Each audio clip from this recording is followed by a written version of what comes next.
Hello friends, welcome to my channel AMS nursing education. आज का हमारा टॉपिक है प्रमोटिंग सेल्फ एस्टीम। तो स्टार्ट करते हैं टॉपिक को। Definition of self esteem. Self esteem refers to the degree of regard और respect that individuals have for themself and it is a measure of worth that they place on the abilities and judgement.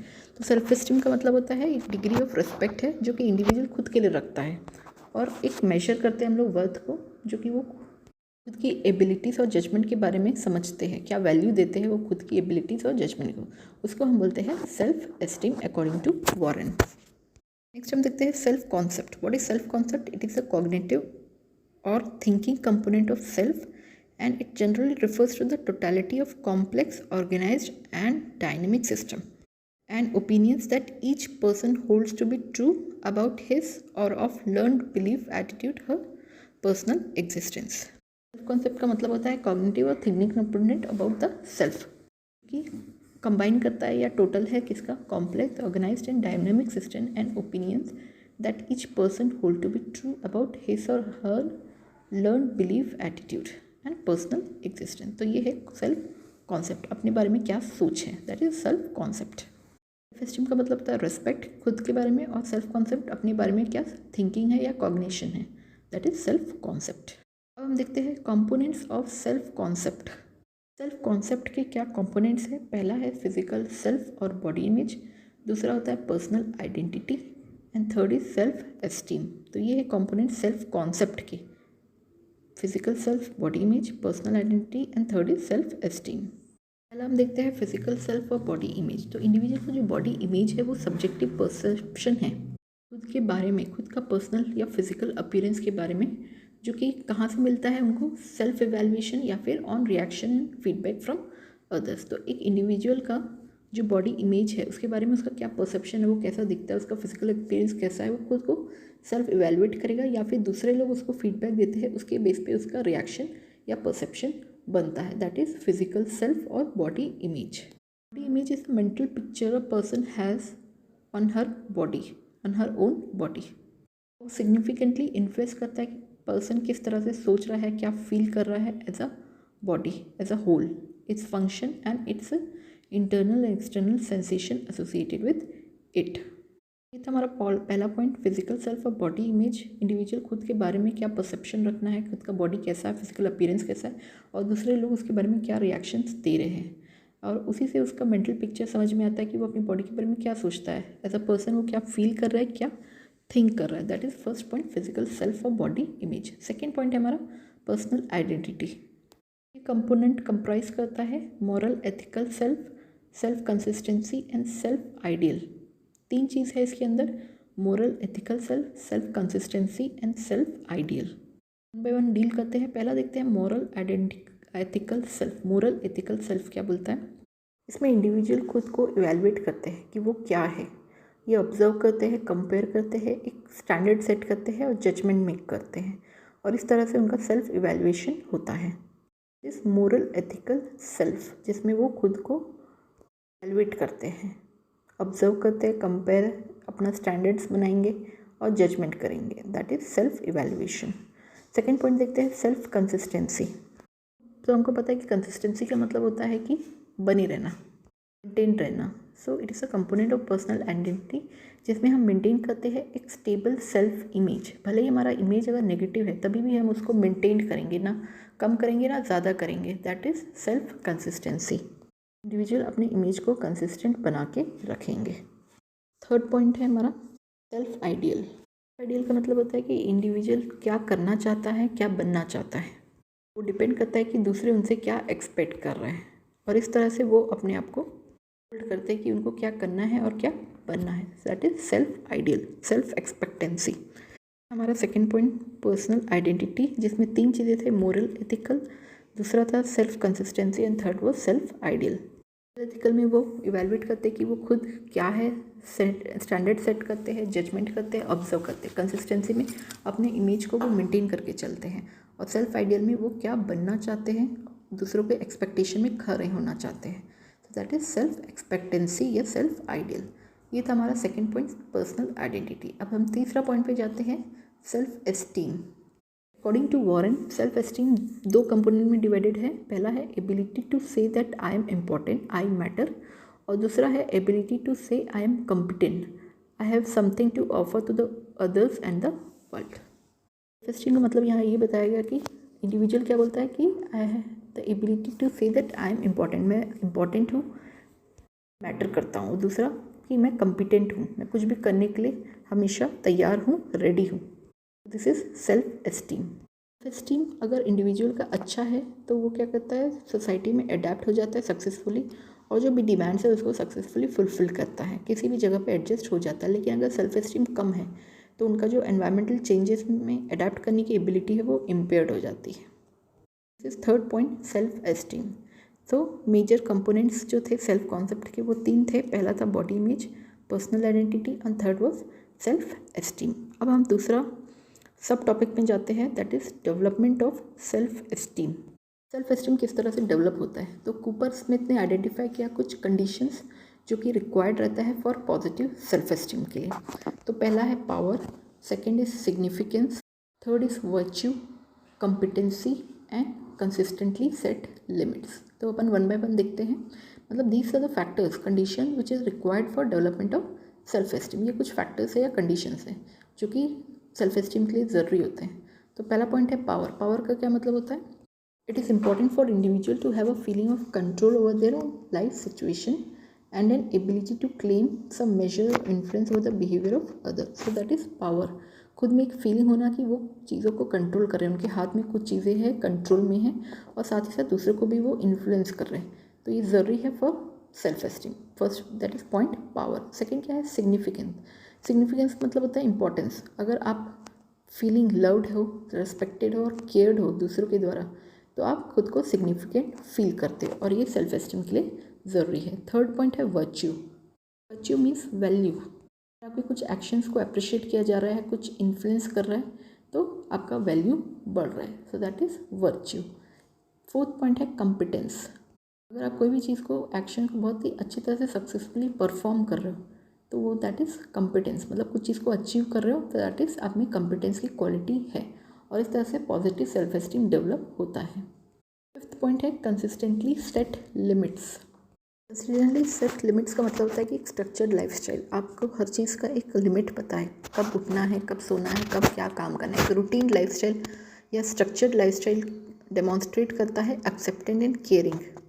एक perfect life जी रहे हो तो वो क्या होगा, acceptable होगा, caring होगा, और एक provides a feeling of security. So this is fifth point, consistently set limits. So these are the factors required for positive self-esteem or self-esteem. पहला था power, significance, virtue, competence और consistently set limits. इसके बाद Warren ने कहा कि कुछ focus areas है जो कि एम्फोसाइज होना चाहिए पेरेंट्स को एंड अदर्स जो कि काम करते हैं चिल्ड्रन के साथ, ताकि एनकरेज हो सके growth and development of positive self esteem. बच्चों का जो ग्रोथ एंड डेवलपमेंट है सेल्फ एस्टीम का, वो अच्छे से ध्यान देना चाहिए किसको, जो कि बच्चों के साथ डील करते हैं, पेरेंट्स हो गए या फिर other significant persons around children. तो ये जो पॉइंट ज़रूरी है वो है sense of competence, unconditional love, sense of survival, realistic goals, sense of responsibility and reality orientations. पहला पॉइंट है सेंस ऑफ कॉम्पिटेंस। सबकी इच्छा होती है कि वो किसी एक चीज़ में स्किल्ड रहे या कुछ पर्टिकुलर चीज़ों में स्किल्ड रहे। इस प्रकार हमको ये समझना चाहिए कि बच्चे को हर चीज़ में बेस्ट नहीं होना चाहिए।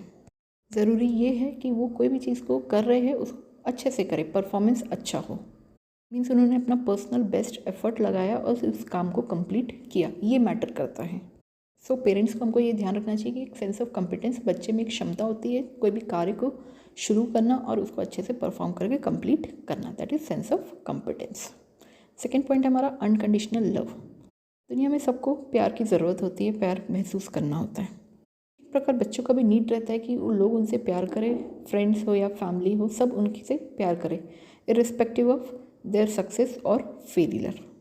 प्यार किस तरह से दर्शाया जाता है, एक्सप्रेसिव टच है, रियलिस्टिक प्रेज है, तारीफ़ करना होता है, या फिर क्रिटिसाइज़ ना करना। हमको किसी की बिहेवियर का क्रिटिसाइज़ करना है, ना कि इंसान का क्रिटिसाइज़ करना है। So unconditional love is the need of children. Third point है sense of survival. Everyone feels that thing from time to time. और हम इससे क्या सीखते हैं कि हम अपने फेलियर से लर्न करते हैं और ग्रो करते हैं जो नॉलेज हमने गेन किया फ्रॉम द फेलियर, और हम बहुत और ज़्यादा स्ट्रॉन्ग होते हैं, और ये रिजल्ट करता है सेंस ऑफ सर्वाइवल में। तो ये था थर्ड पॉइंट हमारा, सेंस ऑफ सर्वाइवल। फोर्थ है रियलिस्टिक गोल। लो सेल्फ एस्टीम रिजल्ट कर सकता है अगर हम कोई गोल को अचीव नहीं कर पाते, इसलिए हम ये बहुत ज़रूरी है कि हम जो गोल सेट कर रहे हैं वो रियलिस्टिक हो, मीन्स उसको अचीव किया जा सकता है। अगर अनरियलिस्टिक गोल्स को सेलेक्ट करेंगे तो डेफिनेटली वो रिजल्ट नहीं होगा और फेलियर रिजल्ट होगा, और अल्टीमेटली हमारा जो सेल्फ एस्टीम है वो लो हो जाएगा।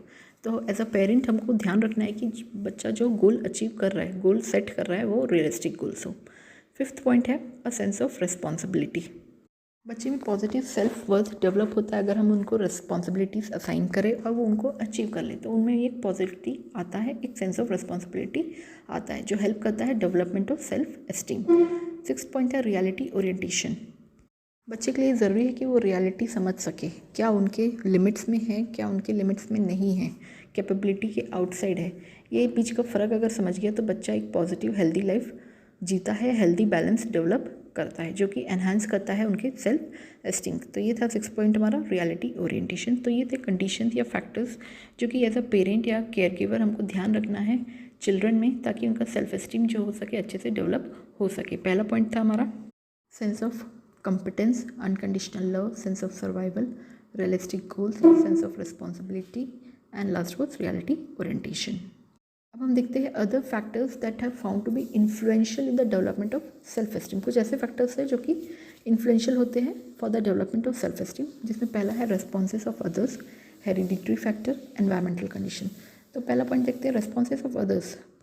रेस्पॉन्स ऑफ अदर्स का मतलब होता है कि ये पॉजिटिवली और नेगेटिवली इन्फ्लुएंस करता है दूसरों का रेस्पॉन्स या फीडबैक हमारे बारे में, हमारे वर्क के बारे में, एक्शंस के बारे में, और उसको हम किस तरह से परसीव कर रहे हैं, ये मैटर करता है हमारे सेल्फ एस्टीम के लिए। सो this is first point, response of others, कि दूसरों का कमेंट्स या फीडबैक को हम किस तरह से ले रहे हैं, पॉजिटिवली, नेगेटिवली, और जो कि अफेक्ट करता है हमारे development of self esteem. Second point है hereditary factors. It's like physical appearance, size और इनहेरिटेड इन्फॉर्मिटी। ये फैक्टर्स भी आपके डेवलपमेंट ऑफ सेल्फ एस्टीम को मैटर करता है। थर्ड पॉइंट है एनवायरमेंटल कंडीशन। आप कहाँ रहते हो, आपका जो एनवायरमेंट है। For example intellectual proneness may be incorporated in the self-worth of an individual who is reared in an academic environment। मतलब कि अगर आपकी फैमिली में डॉक्टर्स हैं तो आप में भी सेम एनवायरनमेंट जो है वो अफेक्ट करता है, आप में भी वो सेम एकेडमिक माइंड सेटअप होता है कि आपको डॉक्टर बनना है, उतना पढ़ना है, कितनी मेहनत करना है, ये सारी चीज़ें उस तरह से डेवलप होती हैं। एनवायरमेंटल कंडीशन जो कि अफेक्ट करता है आपके सेल्फ एस्टीम को। तो ये तीन कुछ फैक्टर्स अदर फैक्टर्स में आते हैं। पहला था रिस्पॉन्स ऑफ अदर्स, आप किस दूसरों की बातों को किस तरह से परसीव करते हैं। दूसरा है hereditary factor, and third is environmental condition. और ये तीनों ही अदर फैक्टर्स है जो कि अफेक्ट करते हैं आपके डेवलपमेंट ऑफ सेल्फ एस्टीम को। अब हम देखते हैं manifestation of low self esteem क्या है। उससे पहले हम देख लेते हैं डेवलपमेंट ऑफ सेल्फ एस्टीम जो स्टेजेस बाय एरिक्सन, हमने पहले थ्योरी पढ़ा है इंटरपर्सनल थ्योरी, उसी को हम कोरिलेट कर रहे हैं डेवलपमेंट ऑफ सेल्फ एस्टीम। तो उस थ्योरी से हम देखते हैं, पहला पॉइंट है ट्रस्ट वर्सेस मिसट्रस्ट, सेकंड है autonomy versus shame, third is initiative versus guilt, industry versus inferiority, fifth is identity versus role confusion, intimacy versus isolation, generality versus stagnation, and last is ego integrity versus despair। Interpersonal relationship by Erikson है जो कि correlate होता है development of self esteem. तो पहला point है हमारा trust versus mistrust जो कि आता है birth to 18 months. Birth to 18 month में हमने देखा है कि बच्चे को अपने प्राइमरी केयर गिवर मदर उनसे अपनापन चाहिए रहता है, तो वो अगर मिलता है, उनसे कनेक्टिविटी रहता है तो उनको ट्रस्ट डेवलप होता है और वो प्रमोट करता है पॉजिटिव सेल्फ एस्टीम। अगर उनको लगता है कि उनके जो प्राइमरी केयर गिवर ध्यान नहीं दे रहे, इग्नोर कर रहे हैं, तो उससे क्या होता है, ट्रस्ट नहीं बनता और नेगेटिव सेल्फ एस्टीम रिजल्ट करता है। So this is first point, trust versus mistrust birth to 18 month. Second अपन देखते हैं autonomy versus shame and doubt 18 month to 3 years. इस स्टेज में बच्चे में मोटर एंड मेंटल डेवलपमेंटल होता है और इंडिपेंडेंस होता है विद इन द एनवायरनमेंट।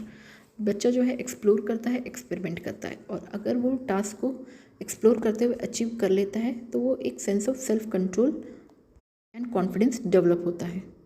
वो रिप्रेजेंट करता है पॉजिटिव सेल्फ एस्टीम। अगर वही दूसरे बच्चे जो थोड़े से पीछे रहते हैं, जो थोड़े डिलेड रहते हैं, अगर वो अचीव नहीं कर पाते लेकिन अपने ही सामने अपने बराबर एज ग्रुप वालों को परफॉर्म करते हुए देखते हैं, तो उनमें क्या होता है, एक नेगेटिविटी आती है कि वो टास्क नहीं कर पा रहे और इस तरह से नेगेटिव सेल्फ एस्टीम रिजल्ट करता है। तो ये था हमारा second point, autonomy versus shame. Third point है initiative versus guilt, 3 to 6 years. यहाँ पॉजिटिव सेल्फ एस्टीम गेन होता है जब बच्चा इनिशिएटिव लेके क्रिएटिव फ्रेमवर्क में इनिशिएट करता है, आगे बढ़ता है और परफॉर्म करता है। इस तरह से पॉजिटिवली रीइंफोर्स्ड होता है और सेल्फ एस्टीम डेवलप होता है। लेकिन जो बच्चे नहीं कर पाते, इनिशिएटिव या क्रिएटिविटी थोड़ी सी लैकिंग रहती है, उनमें लो सेल्फ एस्टीम डेवलप होता है। नेक्स्ट पॉइंट हमारा industry versus inferiority, 6 to 12 years. इस स्टेज में सेल्फ कॉन्फिडेंस डेवलप होता है through learning, competing, performing successfully and receiving recognition from significant others, peers. वही नेगेटिव सेल्फ एस्टीम होता है नॉन अचीवमेंट, अनरियलिस्टिक एक्सपेक्टेशंस और when accomplishment are consistently met with negative feedback. Means हम जो कर रहे हैं उसमें हमको नेगेटिव फीडबैक दिया जा रहा है, हमारे परफॉर्मेंस को अप्रिशिएट नहीं किया जा रहा है, तो ये रिजल्ट करता है इन्फीरियरिटी में, that is 6 to 12 years. Next है हमारा identity versus role confusion, 12 to 20 years. Adolescence period में इंडिविजुअल अपनी आइडेंटिटी को सर्च करने के लिए लड़ता रहता है, आगे बढ़ता रहता है। पॉजिटिव सेल्फ एस्टीम डेवलप होता है जब उसके जो डिसीजंस है वो उसकी लाइफ को एक सही वे में आगे बढ़ा रही है, सब चीज़ सही लग रहा है, तब एक पॉजिटिव सेल्फ एस्टीम डेवलप होता है। लेकिन इसके विपरीत अगर इंडिविजुअल जो है खुद को फेलियर समझ रहा है, कन्फ्यूज है कि आगे क्या करना है, डाउट्स है, तो वो रिजल्ट करता है नेगेटिव सेल्फ एस्टीम या फिर लो सेल्फ एस्टीम में। लो सेल्फ एस्टीम ज़्यादातर तब होता है जब इंडिविजुअल खुद को दूसरे पे डिपेंडेंट फील कर रहा है, आइदर फाइनेंशियली और any other supports on their parents और friends, which eventually results in low self-esteem. So this is identity versus role confusion, 12 to 20 years. Next अपन देखते हैं intimacy versus isolation, 20 to 30 years. Intimacy develop होता है जब दो individual एक दूसरे के प्रति कमिटेड रहते हैं, लॉन्ग लास्टिंग रिलेशनशिप में एंटर होते हैं, जिसमें वो बहुत खुश रहते हैं, एक दूसरे के प्रति डेडिकेटेड रहते हैं। वही अगर फेलियर है to form intimacy with another person between the couple, वो रिजल्ट करता है withdrawal, social isolation, aloneness and inability to form long lasting intimate relationship, eventually low self esteem. तो ये था इंटीमेसी वर्सेस आइसोलेशन। अगर इंडिविजुअल एक बहुत ही अच्छा लॉन्ग लास्टिंग रिलेशनशिप फॉर्म करता है तो पॉजिटिव सेल्फ एस्टीम, नहीं फेलियर होता है, कंपैटिबल इश्यूज आ रहे हैं तो फेल होगा रिलेशनशिप, और उसकी वजह से विड्रॉल, सोशल आइसोलेशन रिजल्ट करता है and low self esteem eventually. अब नेक्स्ट देखते हैं हम generality versus stagnation, 30 to 65 years. Generality promote करता है positive self esteem through personal and professional achievements and from meaningful contribution to others. हमारा क्या पर्सनल अचीवमेंट था, प्रोफेशनल अचीवमेंट है, और हमने क्या सोसाइटी को दिया है, कंट्रीब्यूट किया, उससे जनरलिटी डेवलप होता है, प्रमोट होता है, और वो प्रमोट करता है पॉजिटिव सेल्फ एस्टीम को। और अगर हम प्रोफेशनल या पर्सनल अचीवमेंट नहीं हुआ है, कुछ प्रोग्रेस नहीं किए, तो वो हो जाता है हमारा जनरलिटी फेल, और ये रिजल्ट करता है लो सेल्फ एस्टीम में, और हम खुद को स्टैग्नेंट या रुका हुआ फील करते हैं अपनी लाइफ में। So this is generality versus stagnation. Last है ego integrity versus despair, 65 years to death. Ego integrity का मतलब होता है sense of self worth and self acceptance. जब हम अपनी लाइफ के पूरे पीरियड को रिकॉल करते हैं कि कुछ चीज़ें हमने खोया, कुछ पाया, लेकिन ओवरऑल हम खुश रहते हैं अपने जीवन के परफॉर्मेंस से, सब कुछ ठीक था, ऊपर नीचे आया, लाइफ में पड़ा हुआ है, लेकिन हम खुद को सफल या प्रोग्रेस्ड फील करते हैं, और वो रिजल्ट करता है पॉजिटिव सेल्फ एस्टीम में। और वही अगर इंडिविजुअल खुद की लाइफ के रिव्यू से खुश नहीं है, हेल्पलेस फील करता है, होपलेस फील करता है, तो वो रिजल्ट करता है लो सेल्फ एस्टीम। वो लाइफ में और भी बहुत कुछ कर सकता था, लेकिन उस समय उसने ध्यान नहीं दिया, और उस वजह से उसकी लाइफ जो है जैसी होनी चाहिए थी वैसी नहीं है, वो सेटिस्फाइड नहीं है, तो वो रिजल्ट करता है लो सेल्फ एस्टीम या फिर नेगेटिव सेल्फ एस्टीम। तो ये था लास्ट पॉइंट हमारा, ego integrity versus despair, 65 years to death. तो ये था development of self esteem according to Erikson, stages of personality development, interpersonal theory. तो डेवलपमेंट ऑफ सेल्फ एस्टीम के हमने सबसे पहले देखा कि क्या कंडीशंस होते हैं जो ज़रूरी होता है, दूसरा पेरेंट्स को कहाँ ध्यान देना है चिल्ड्रन के लिए for development of self esteem, then था अदर फैक्टर्स जिसमें 3 पॉइंट्स थे, and lastly development of self esteem through interpersonal theory. Erikson's की इंटरपर्सनल थ्योरी से हमने देखा कि किस तरह से डेवलप होता है हमारा सेल्फ एस्टीम। अब देखते हैं क्या मैनिफेस्टेशंस होते हैं लो सेल्फ एस्टीम के। loss of appetite, weight loss, overeating, constipation, sleep disturbances, hypersomnia, complaints of fatigue, poor posture, withdrawal from activities, difficulty initiating new activities, decreased libido, decrease in spontaneous behavior, expression of sadness, anxiety, discouragement, expression of feeling of isolation, fearful of angering others, tendency to stay in background, sensitivity to criticism, self-consciousness and expression of feeling of helplessness. तो ये थे manifestation of low self-esteem. Low self esteem की जो manifestation हमने देखी, according to Roy ये manifestation जो है वो कुछ स्टिमुलाई के कारण होते हैं. जो मैनिफेस्टेशन है, जो सिम्टम्स है, वो कुछ स्टिमुलाई के कारण होते हैं. स्टिमुलाइज को हम देखते हैं, समझते हैं, जो कि 3 प्रकार के हैं: focal stimuli, contextual and residual stimuli. पहला देखते हैं फोकल स्टिमुलाई. ये एक इमीडिएट कंसर्न है जो कि कॉज करता है थ्रेट टू सेल्फ एस्टीम. यह एक इमीडिएट कंसर्न है जो कि थ्रेट करता है सेल्फ एस्टीम को, और जो स्टिमुलस है वो एंडेंजर करता है आपके करंट बिहेवियर को. For example, termination of significant relationship, किसी के साथ आपका बहुत अच्छा इंपॉर्टेंट रिलेशनशिप टूट गया है, loss of employment and failure to pass the nursing state board exam. तो ये था फोकल स्टिमुलाई, जो कि एक ऐसा स्टिमुलस है जो कि अफेक्ट करता है आपके करंट बिहेवियर को. जैसे किसी के साथ इंपॉर्टेंट रिलेशनशिप टूट गया है, आपकी नौकरी चली गई है, या फिर कोई एक नर्सिंग का एग्जाम था वो उसको आपने पास नहीं कर पाए. तो ये था फोकल स्टिमुलाई. सेकंड है कंटेक्सचुअल स्टिमुलाई. कंटेक्सचुअल स्टिमुलाई वो स्टिमुलाई है जो कि एनवायरनमेंट में प्रेजेंट है और कंट्रीब्यूट करता है बिहेवियर में, जो कि रिजल्ट हुआ था फोकल स्टिमुलस से. For example, child of the relationship become emotionally disabled in response to the divorce. हमने पिछले स्टिमुलाई में देखा था कि रिलेशनशिप टूट गया, हस्बैंड वाइफ का रिलेशनशिप टूट गया, तो बच्चा जो है वो आप सफ़र कर रहा है. So this is contextual stimuli. Relationship जो टर्मिनेट हुआ वो था फोकल स्टिमुलाई, और उसकी वजह से बच्चा जो सफ़र कर रहा है emotionally, that is contextual stimuli. Exam में फेल होना वो फोकल स्टिमुलाई, और फेल होने के बाद लोगों का जो कमेंट्स होता है कि मुझे पता था तुम पास नहीं हो पाओगे, is a contextual stimuli. Third हम देखेंगे रेसिडुअल स्टिमुलाई. ये ऐसे फैक्टर्स हैं जो कि इन्फ्लुएंस करते हैं आपके बिहेवियर के लिए, maladaptive behaviour in response to focal and contextual stimuli. Means focal और कंटेक्चुअल स्टिमुलाई होने के बाद जो आपका रिस्पॉन्स आ रहा है उसको हम बोलते हैं रेसिडुअल स्टिमुलाई. ये कुछ फैक्टर्स हैं, जैसे कि आप एग्जाम में फेल हुए, लोग आपको ताना दे रहे हैं, अब आप उस चीज़ को अडेप्ट नहीं कर पा रहे हो कि आप फेल हुए थे, उस चीज़ को एडजस्ट नहीं कर पा रहे हो, एक्सेप्ट नहीं कर पा रहे हो. सो दिस वॉज रेसिडुअल स्टिमुलाई, जो दोनों चीज़ का रिस्पॉन्स है फोकल एंड कंटेक्चुअल स्टिमुलाई को, दैट इज़ रेसिडुअल स्टिमुलाई. तो ये थे टाइप्स ऑफ स्टिमुलाई जो कि इन्फ्लुएंस करते हैं लो सेल्फ एस्टीम के सिम्टम्स को. कैटेगराइज कर दिया था उन्होंने, पहला था focal, contextual and third was residual stimuli. अब हम देखते हैं boundaries. Boundaries refers to personal space, both physical and psychological, जो कि इंडिविजुअल आइडेंटिफाई करता है खुद के बारे में. बाउंड्रीज को हम कभी कभी लिमिट्स भी बोलते हैं, लिमिट और degree to which individual feel comfortable in a relationship. हर एक इंडिविजुअल का एक पर्सनल और साइकोलॉजिकल स्पेस होता है, फिजिकल स्पेस होता है, जो कि वो दूसरों के साथ डिफ्रेंशिएट करता है. दोनों के बीच का जो गैप है उसको हम बोलते हैं बाउंड्री या फिर पर्सनल और फिजिकल स्पेस. और इंडिविजुअल जो खुद की बाउंड्रीज के बारे में जानते हैं वो हेल्दी सेल्फ एस्टीम रिजल्ट करता है. तभी वो अपने बारे में beliefs, thought, feeling, decision, choices, experience, wants, needs, sensation and intuitions को समझ पाते हैं, जब वो अपने पर्सनल फिजिकल स्पेस को समझते हैं.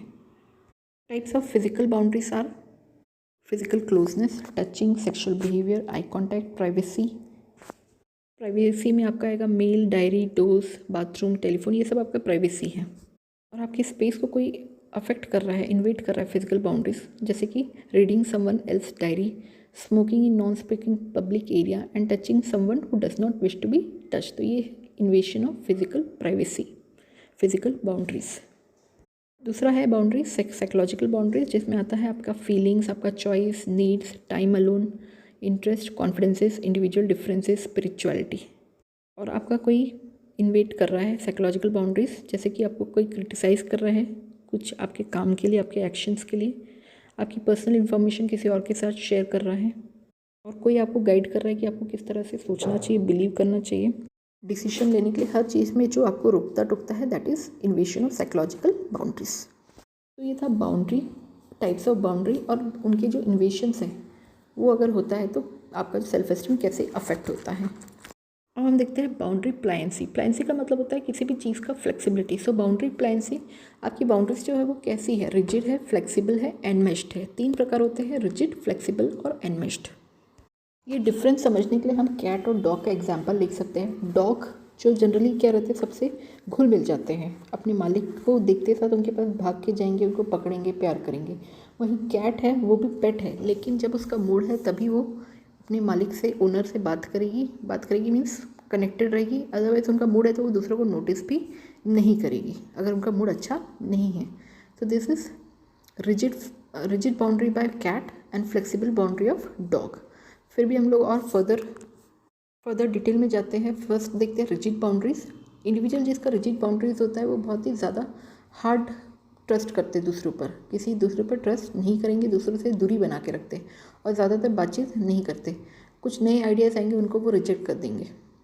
For example husband and wife counsellor के पास जाते हैं, मैरिज काउंसलर के पास, क्योंकि दोनों के कंपैटिबिलिटी इश्यूज़ हैं। हस्बैंड अपनी वाइफ से जॉब नहीं करवाना चाहता क्योंकि उनका थॉट है कि उन्होंने शुरू से अपने घर में देखा है कि जो मेल पर्सन होते हैं वो घर के इनकम जनरेट करते हैं, जो वाइफ है वो घर में रह के घर को देखते हैं, और यही मेंटालिटी अभी तक उनकी बनी हुई है। इसलिए वो आपकी वाइफ को बाहर जॉब करवाना नहीं देना चाहते। तो दैट इज़ रिजिड बाउंड्री। वो चेंज के अनुसार नहीं चलना चाहते, चेंज को एक्सेप्ट नहीं करना चाहते। This is rigid boundary. दूसरा है फ्लेक्सिबल बाउंड्रीज। सिचुएशन के अनुसार इंडिविजुअल अपनी बाउंड्रीज को छोड़ देते हैं, गिव अप कर देते हैं for a temporary basis. For example mother अपने लिए डेली शाम का 1 घंटा अपने लिए सिर्फ मी टाइम यूज़ करती हैं।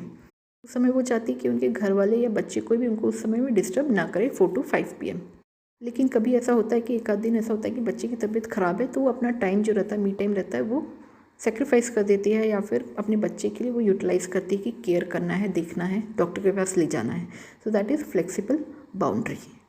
सिचुएशन, समय के अनुसार हम उसको थोड़ा सा डिस्टर्ब कर सकते हैं, मैनिपुलेट कर सकते हैं। So this is flexible boundaries. Now third is enmeshed boundaries. Enmeshed boundaries occur when 2 people boundaries are so blended. दोनों की जो बाउंड्रीज है बहुत ही ज़्यादा ब्लेंड है, जिसमें पता ही नहीं चलता कि किसकी क्या विश है, किसकी क्या एक्सपेक्टेशंस है। फॉर एग्जाम्पल एक हस्बैंड वाइफ है, रिलेटिव ने पूछा हस्बैंड से कि आपका फेवरेट रेस्टोरेंट कौन सा है, तो हस्बैंड ने नाम लिया और वो वही है जो उनकी वाइफ का फेवरेट है। इट मीन्स दोनों की बाउंड्रीज इतनी ब्लेंडेड है कि एक दूसरे की पसंद को ही वो अपना प्रेफरेंस मानते हैं। This is enmeshed boundaries. So this was the boundary pliancy, rigid, flexible and enmeshed. तो आज हमने देखा promoting self esteem. Self esteem क्या होता है, सेल्फ कॉन्सेप्ट क्या होता है, कॉम्पोनेंट्स ऑफ सेल्फ कॉन्सेप्ट देखा, development of self esteem, manifestation of low self esteem, then उसके stimulus, causes of the stimulus, types थे जो कि कंटेक्चुअल, रेसिडुअल और फोकल, और लास्टली हमने देखा boundaries, types of boundaries and boundary pliancy. उम्मीद है आज का टॉपिक आपको पसंद आया होगा। ज़रूर से कमेंट सेक्शन में अपना फीडबैक दीजिएगा। Thank you.